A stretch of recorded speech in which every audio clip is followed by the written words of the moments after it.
Hello everyone, welcome to our channel Knowledge Hub. Friends, subscribe to our channel and click the bell icon for the latest update.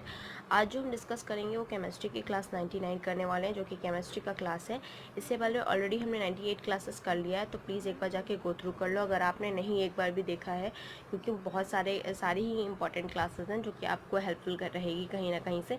So start करते हैं आज का जो lecture है, जो कि हम स्टार्ट करेंगे लॉ ऑफ कंजर्वेशन ऑफ मास। जैसा कि लास्ट क्लास में मैंने लॉ ऑफ केमिकल कॉम्बिनेशन पढ़ाया था, जिसके अंदर 5 लॉज होते हैं, जिसमें से पहला जो लॉ होता है law of conservation of mass, आज ये डिस्कस करेंगे। With respect to that law of definite proportion भी, डेफिनेट प्रोपोर्शन और कंपोजिशन आज वो भी डिस्कस करेंगे। इसका मतलब है जो लॉ ऑफ केमिकल कॉम्बिनेशन थे उसके दो लॉज हैं, वो आज के ही क्लास में हम डिस्कस करने वाले हैं। Okay, so that is important, do share our videos. And अगर आप हमारा चैनल फर्स्ट टाइम देख रहे हो या अभी तक आपने हमारा चैनल सब्सक्राइब नहीं किया है, so it's a request to subscribe our channel so that many and maximum people can get the information about the lecture and they can easily get that. Okay, so starting with the point that we have is law of conservation of mass. Here you can see that it states that the matter can neither be created nor destroyed. तो law of mass of law law of conservation of मास क्या होता है, ये बताता है कि जो matter है वो कभी क्रिएट भी नहीं होता खुद से और ना ही वो डिस्ट्रॉयड होता है। This law was put forth by the Antoine Lavoisier. Antoine Lavoisier जो थे उन्होंने ये लॉ लाया था 1789 में। He performed carefully experiment studies on the combustion reaction, that is a combustion reaction for the reaching to the above conclusion. This law formed on the basis of the several it is on the several developments in chemistry. So जो कि इन्होंने जो law perform किया था बहुत carefully Antony लवॉइसियर ने किया था 1789 में, जिसकी वजह से वो ये बता सके थे कि जो मैटर है that can not be neither created and not be destroyed. इसके ही हेल्प से बहुत सारे आगे के जो लॉज हैं, आगे के जो थ्योरीज हैं, वो इनके बेसिस पे ही बहुत सारे जगह पे इन्होंने वर्क परफॉर्म किया था। बहुत सारी जगह पे ये इंपॉर्टेंट भी आया है, इसका यूज़ भी किया गया है। In fact this was the result of the exact measurement of the masses of reactants and product carefully planned experiment performed by the Lavoisier। तो Lavoisier ने इसको केयरफुली परफॉर्म किया था, जिसमें जो रिएक्टेंट्स जितना डाल रहे थे आप उतना ही आपको प्रोडक्ट भी मिल रहा था, ना ही वहाँ पे कुछ extra, it not be neither created and not be destroyed, और कम भी नहीं हो रहा था। तो that was stated by the Antoine Lavoisier in 1789।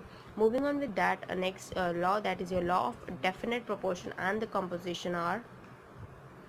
So with continuing law of definite proportion and definite composition, you can say we had discussed in the last class, that is this law was given by a French chemist। ये वाला जो law है वो French chemist ने दिया था, जिनका नाम था जोसेफ प्रोस्ट जो थे, उन्होंने ये लॉ ऑफ डेफिनेट प्रोपोर्शन और कॉम्पोजिशन दिया था। He stated that a given compound always containing the exactly same population of elementary weight. उन्होंने भी यही बताया था कि जो गिवन कंपाउंड होगा सेम प्रोपोर्शन में होगा एक एलिमेंट्री वेट के लिए, जिसमें प्राउस्ट ने बोला था, Proust work in the 2 samples of cupric carbonate जो था, क्यूप्रिक कार्बोनेट पे उन्होंने CuCO3 जो से हम कहते हैं, ओके, सो क्यूप्रिक कार्बोनेट जो होता है उन पे उन्होंने परफॉर्म किया था। One of which was naturally origin and the other was the synthetic one. तो क्यूप्रिक कार्बोनेट लिया था, जिसमें से एक तो उनका ओरिजिन था, that is a natural symbols you can say, और एक था synthetic symbol. One of the found that the composition of elements present in it was the same for the both samples shown। तो उन्होंने यहाँ पे देखो मैंने टेबल बनाया जिसमें एक नेचुरल सैंपल लिया था, एक सिंथेटिक सैंपल लिया था। परसेंटेज ऑफ कॉपर निकाला था इन्होंने, परसेंटेज ऑफ ऑक्सीजन निकाला था और परसेंटेज ऑफ कार्बन निकाला था। जैसे कि मैंने यहाँ पे फॉर्मूला बताया, इसमें देखो एक कॉपर का फॉर्मूला है C, that is carbon and that is oxygen.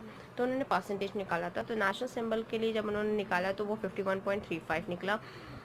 ये इसके लिए निकाला 9.74 निकला, परसेंटेज ऑफ कार्बन निकाला 38.91 निकला।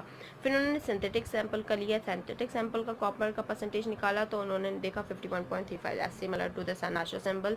उसके बाद उन्होंने फिर परसेंटेज ऑफ ऑक्सीजन निकाला जो कि 9.74 निकला as similar to the natural sample and then percentage of carbon निकाला तो 38.91 निकला, जो कि सिमिलर था नेचुरल सैंपल के। तो इसीलिए उन्होंने ये बोला कि that the matter can not be created even though not be destroyed in any of the cases. So जब उन्होंने ये सारी चीज़ें एक्सपेरिमेंटली प्रूव भी की, लेकिन उन्होंने कॉपर क्यूप्रिक कार्बोनेट को लेके पिया।